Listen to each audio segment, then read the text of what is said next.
नमस्कार, कहानी बैरल में आपका स्वागत है।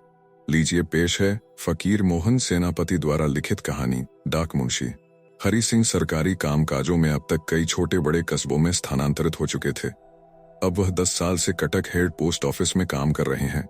अच्छी कार्यशैली होने के कारण उन्हें प्रमोशन मिलते रहे। अब वह हेड चपरासी हैं। मासिक वेतन 9 रुपए। कटक शहर में सब कुछ खरीदना पड़ता है। आग जलाने के लिए माचिस की पेटी भी खरीदनी पड़ती थी। पेट काट कर जितना भी बचाओ, मगर 5 रुपए से कम खर्च नहीं आता था। किसी भी हालत में घर में कम से कम 4 रुपए नहीं भेजने से नहीं चलता था। घर में पत्नी और 8 साल का बेटा था, गोपाल। छोटे से गांव की जगह थी, इसलिए 4 रुपए में जैसे तैसे काम चल जाता था। अगर 4 रुपए से 1 पैसा कम हुआ तो मुश्किल हो जाती थी। गोपाल माध्यमिक विद्यालय में पढ़ रहा था। स्कूल की फीस महीने में 2 आने थी।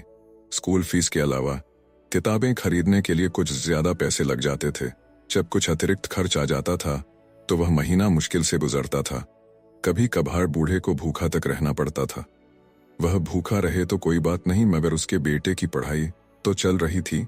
एक दिन पोस्ट मास्टर सर्विस बुक खोलकर बतलाने लगे, हरि सिंह, तुम 55 साल के हो गए हो। अब तुम्हें पेंशन मिलेगी।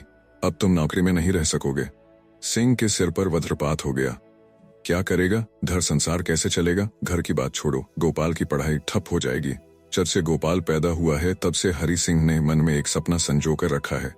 गोपाल कस्बे के पोस्ट ऑफिस में सब पोस्ट मास्टर होगा। कम से कम गांव में पोस्ट मास्टर तो होगा ही, परंतु थोड़ी सी अंग्रेजी नहीं आने से नौकरी मिलना मुश्किल है। कस्बे में अंग्रेजी पढ़ने की व्यवस्था नहीं है, इसलिए कटक भेजकर उसे पढ़ाई करवाना उचित होगा। अगर नौकरी खत्म हो गई तो उसका सपना चूर चूर हो जाएगा। यही बात सोच सोचकर उसका शरीर शुष्क लकड़ी की तरह हो गया था। रात को आंखों से नींद गायब हो गई थी। हरि सिंह के ऊपर पोस्ट मास्टर की मेहरबानी थी। उनके घर में नौकर होते हुए भी ऑफिस का काम खत्म करने के बाद शाम को हरि सिंह पोस्ट मास्टर के घर जाकर कुछ काम कर लेता था। शाम को आराम कुर्सी में बैठकर पोस्ट मास्टर अंग्रेजी समाचार पढ़ते समय तंबाकू की चिलम बनाता था। वह जैसे चिलम तैयार करता था, कोई नहीं कर पाता था। एक दिन हरि सिंह ने चिलम तैयार करके बाबू के सामने रखी। बाबू के मुंह से इंजन की तरह भग भग करके धुआं निकलता था और नशे से आंखों की पलकें गिर जाती थी। तब हरि सिंह को लगा यह उचित समय है। हरि सिंह ने पोस्ट मास्टर जी को साष्टांग दंडवत करते हुए हाथ जोड़कर विनीत भाव से अपने दुख दर्द को उनके सामने रखा। गोपाल के लिए उसने जो सपना बुना था उसे भी बताना नहीं भूला। पोस्ट मास्टर बाबू तंद्रावस्था में थे। वे गंभीर मुद्रा में बोले, ठीक है, एक आवेदन पत्र भरकर दे देना। बाबूजी यह कार्य सहज भाव से कर सकते थे, क्योंकि पोस्टल इंस्पेक्टर या अधीक्षक जब दौरे पर आते थे तब वे उनके बंगले में ही रुकते थे। वह उच्च अधिकारियों के लिए खाने पीने की समुचित व्यवस्था भी करते थे। उस रात पोस्ट मास्टर बाबू बार बार हरि सिंह कहकर पुकार रहे थे। हरि सिंह बहुत अनुभवी आदमी था। कई सालों से बड़े बड़े साहिबों को वह देख चुका था। वह अच्छी तरह से उनके मिजाज के बारे में जानता था। वह यह भी अच्छी तरह जानता था कि कौन साहिब किस तरीके से खुश होते हैं। उस दिन आधी रात तक हरि सिंह को पोस्ट मास्टर बाबू के बंगले में रुकना पड़ा, क्योंकि ओडिशा के प्रदूषित वातावरण के कारण कहीं बाबू बीमार पर उल्टी करने ना लग जाए। उल्टी करने के समय हरि सिंह को सोडा, नींबू आदि की व्यवस्था करने के साथ साथ बाबूजी को भी संभालना था। बाबूजी के आराम से सोने के बाद हरि सिंह आधी रात को अपने घर लौटकर खाना बनाने लगा था। इस प्रकार हरि सिंह अपने ऊपर के बड़े हाकिमों से परिचित था। हरि सिंह के आवेदन पत्र में बाबूजी ने अपनी तरफ से अच्छी तरह सिफारिश लिखकर शहर भेज दी थी। थोड़े दिनों के बाद एक्सटेंशन ऑर्डर आ गया था। हरि सिंह बहुत खुश हो गया। उसने ये खुशखबरी अपने गांव में भी भेज दी। लोग तुरंत मिले सुख दुख में खो जाते हैं, मगर भविष्य में विधाता ने जो उनके लिए तय किया है उस तरफ उनकी नजरें नहीं जाती हैं। हरि सिंह का यह सुख पानी के बुलबुले की तरह समाप्त हो गया। उसके घर से एक पत्र आया कि गोपाल की मां को सन्निपात की बीमारी हो गई है और उसके जीने की आशा नहीं के बराबर है। हरि सिंह ने पोस्ट मास्टर बाबू को वह चिट्ठी दिखाई। बाबू बड़े ही दयालु स्वभाव के थे। तुरंत ही उसकी घर जाने की छुट्टी मंजूर कर दी। एक ही झटके में हरि सिंह अपने घर चला गया। घर पहुंचकर उसने जो देखा उसे देखकर उसकी आंखों की चमक चली गई। ये संसार मानो अंधकार में लुप्त हो गया। उसकी पत्नी मरणासन्न थी। पति को धुंधली आंखों से देखते हुए दोनों हाथ उठाकर प्रणाम किया और चरण रज लेने के लिए इच्छा व्यक्त की। सिर्फ चरण रज लेने के लिए उसकी सांसें अटकी हुई थी। उसके बाद सब शांत। हरि सिंह की दुनिया उजड़ गई। अपने घर का बचा खुचा सामान बेचकर वह बेटे के साथ कटक लौट आया।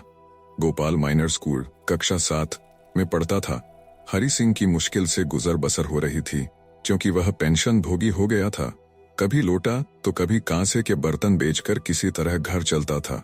जब नौकरी थी तब महीने में 2-4 आने रखकर बचत खाते में रखा करता था। गोपाल के माइनर स्कूल की पढ़ाई में सब खर्च हो गया था। हरि सिंह सोचा करता था कि गोपाल के माइनर पास करने के बाद सब कष्ट दूर हो जाएंगे। गोपाल ने भी कई बार इस बात पर आश्वासन दिया था, पिताजी भले कर्ज लेकर मुझे पढ़ाए, नौकरी लगने के बाद सारा कर्ज चुकता कर दूंगा। हरि सिंह की प्रार्थना दीनबंधु दीनानाथ ने सुन ली। हरि सिंह की खुशी की कोई सीमा नहीं रही। वहीं पुराने पोस्ट मास्टर बाबू अभी भी नौकरी में थे। हरि सिंह ने उनके हाथ पैर पकड़कर काफी अनुनय विनय किया। हरि सिंह के ऊपर भी बड़े लोगों की कृपा दृष्टि थी। गोपाल तुरंत भकरामपुर पोस्ट ऑफिस में सब पोस्ट मास्टर की हैसियत से नियुक्त हो गया। महीने में 20 रुपए तनख्वाह थी।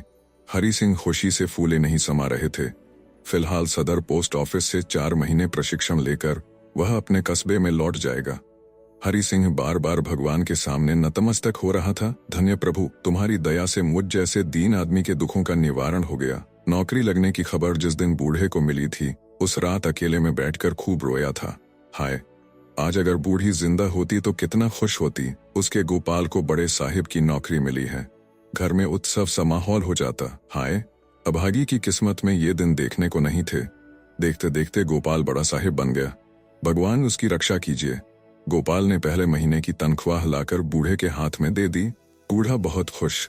उसके पैर जमीन पर नहीं पड़ते थे। बेटा बड़ा साहिब बन गया है, बहुत सारा पैसा एक साथ कमा कर लाया है। रुपयों को 4-5 बार गिनकर अपने अंटी में बांध कर रखा। अगले दिन हड़बड़ाकर वह बाजार की तरफ भाग कर गया। जूते, कुर्ता, धोती, जिन जिन सामानों की जरूरत थी सब खरीद कर लाया था। गोपाल बड़ा साहिब बन गया है, अब क्या वहीं पुराने कपड़े पहनेगा? ललाट देखकर तिलक लगाते हैं, उसी तरह नए कपड़ों की जरूरत थी। यहाँ गोपाल बाबू ऑफिस में बैठकर और 5 आदमियों की तरह अंग्रेजी लिखता था। बाबुओं के साथ उसका उठना बैठना होने लगा। सभी उसे डाक मुंशी बाबू के नाम से बुलाते थे। पूरा नाम था गोपाल चंद्र सिंह। यहाँ गोपाल घर लौटकर देखता था, बूढ़ा मैली धोती पहनकर काम कर रहा है। गोपाल किस तरह अच्छा खाना खाएगा? वह नहाया या नहीं? गीले कपड़े सूखे हैं या नहीं? बेचारे के पास काम की कमी नहीं है। ये सारी चिंताएं वह दिन भर करता था। पहले हरि सिंह कभी कभार हरिनाम लिया करता था, कुछ दान पुण्य करता था। अब गोपाल के लिए सब भूल चुका था। शायद भगवान यह सब देखकर बूढ़े के ऊपर गुस्सा हो गए थे। मानो कह रहे थे, अरे बुद्धिहीन, ये सब क्या कर रहे हो? एक दिन तुम्हें सब पता चल जाएगा। अब गोपाल बाबू के हाव भाव में कुछ परिवर्तन होने लगा था। अब पिताजी को देखने से बिना किसी कारण से वह चिढ़ने लगा था। यह मूर्ख है, इसे अंग्रेजी मालूम नहीं है, मजदूर कहीं का, मैले कुचैले कपड़े पहनने वाले। इस आदमी को मैं पिताजी कहकर संबोधित करूंगा, लोग क्या सोचेंगे? उस दिन गाउन पहने हुए कुछ पढ़ी लिखी औरतें खड़ी थी। बूढ़े के शरीर पर कमीज नहीं था। शर्म नहीं आई उसको। अगर इसे घर से बाहर नहीं निकाला जाता है तो मेरी इज्जत का कबाड़ा हो जाएगा। एक दिन डाक मुंशी बाबू पिताजी को कहने लगा, देखो, तुमने मेरे लिए कुछ भी नहीं किया है, मुझे पढ़ाकर कोई मेहरबानी नहीं की। मन है तो यहाँ रहो, नहीं तो यहाँ से चले जाओ। मगर याद रखना, अगर यहाँ रहना चाहते हो तो बाबू लोग आने पर घर के भीतर से बाहर मत निकलना। गोपाल की बात सुनकर बूढ़े का दिल दहल गया। वह एकदम गुमसुम होकर बैठ गया। अपने बेटे की बात वह किससे करता? उसके दिल में उस जगह घाव हो गया जिसे वह किसी को दिखा भी नहीं सकता था, जिसके सामने वह अपने मन की बात रख सकता था। वह तो इस दुनिया से चल बसी थी। उसे बूढ़ी की याद आने लगी। वह मन ही मन खूब रोने लगा। रोते रोते उसने चारों तरफ दृष्टि डाली, मगर कोई भी भरोसे वाला आदमी नहीं मिला। बूढ़ा सुख दुख में बूढ़ी को खूब याद करता था। बूढ़े ने रोना बंद किया, क्योंकि उसके रोने से गोपाल का अनिष्ट होगा। गोपाल अगले दिन सुबह किसी काम के लिए कस्बे की तरफ जा रहा था, मगर उसने यह बात बूढ़े को नहीं बताई। सुबह उठकर रुकी आवाज में कहने लगा, ए बाबा, मैं गांव जा रहा हूँ, तुम ये सारा सामान लेकर आओ। ज्यादा सामान नहीं है, कुली क्यों करूंगा? कुली को देने के लिए मेरे पास पैसे नहीं है। गोपाल बाबू कपड़े पहनकर बगल में छतरी डालकर लाठी घुमाते हुए निकल पड़े। अब बूढ़ा क्या करेगा? सारा सामान इकट्ठा करके पोटली बांधकर सिर पर रखकर चल पड़ा। वह ढंग से चल भी नहीं पा रहा था। उसके शरीर में अब वह ताकत नहीं बची थी। आंखों से आंसू टपकने लगे। जैसे तैसे 10 जगह उठते बैठते हुए शाम तक वह मकरमपुर में पहुंचा। विलंब होने के कारण बाबू ने उसे डांटा फटकारा। बूढ़ा गुमसुम होकर बैठ गया। गोपाल बाबू सुबह शाम ऑफिस आने लगे।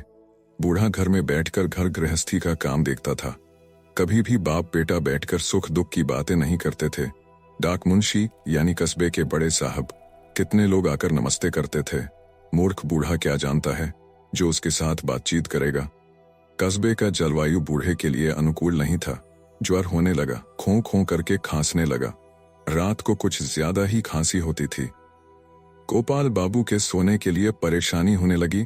उसने अपने चपरासी को बुलाकर आदेश दिया, जाओ इसे बूढ़े को ले जाकर कहीं झाड़ियों में फेंक दो। वह चपरासी मूर्ख था, अंग्रेजी उसे नहीं आती थी, फिर भी वह देशी हृदय वाला था। वह सोचने लगा, क्या इस बूढ़े को ले जाकर झाड़ियों में छोड़कर आना उचित होगा? ज्वर से कांप रहा है, 3 दिन से पेट में एक भी दाना नहीं गया। आधी रात को अंधेरे में बाहर छोड़ना ठीक नहीं है। ठंड की वजह से बूढ़े की खांसी और ज्यादा बढ़ गई। गोपाल बाबू के गुस्से की सीमा नहीं रही। उसने बूढ़े के सीने में 2 अंग्रेजी मुक्के जड़ दिए और बिस्तर बिछौने को उठाकर बाहर फेंक दिया। बूढ़ा अपने गांव को लौट गया। आसपास के लोगों के मुंह से यह बात सुनने को मिल रही थी। उस दिन से गोपाल बाबू का मन बहुत खुश है और वहां बूढ़े ने भी अपने गांव लौटकर 2 बीघा जमीन खेती करने के लिए मजदूरी पर दे दी। घर में बैठे बैठे अनाज मिल जाता था। पेंशन के पैसों से कपड़ा लत्ता तथा घर के परचूनी सामानों का खर्च निकल जाता था। जब से खांसी हो रही थी तब से वह अफीम खाने का आदी हो गया, मगर उसका सारा खर्च आराम से निकल जाता था। बरामदे में बैठकर वह भगवान का नाम लेता था। अब बाप बेटा दोनों खुश थे। पाठक महाशय दूसरों का सुख देखकर खुश होंगे। आप सुन रहे थे कहानी बैरल से फकीर मोहन सेनापति द्वारा लिखित कहानी डाक मुंशी। वीडियो पसंद आया तो इसे लाइक करिए और चैनल को भी सब्सक्राइब कीजिए। धन्यवाद।